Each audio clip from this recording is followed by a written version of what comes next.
திருச்சியில் நடைபெற்ற வீட்டு வேலை தொழிலாளர்கள் மாநில மாநாடு.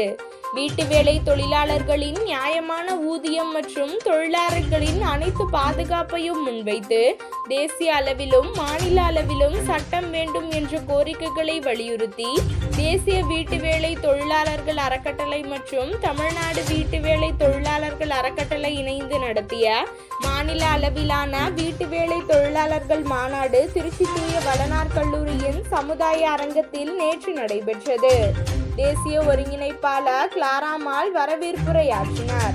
மாநில ஒருங்கிணைப்பாளர் ஜோஸ்பின் அமலா வளர்மதி மாநாட்டின் சாராம்சம் குறித்து விளக்கினார்.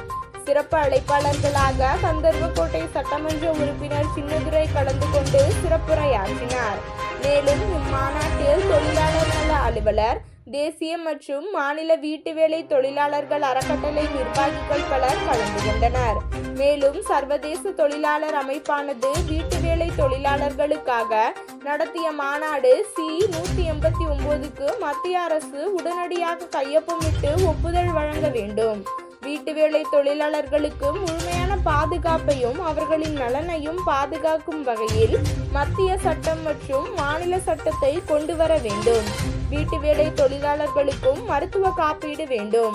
ஒரு நாள் வார விடுப்பு கொடுக்க வேண்டும்.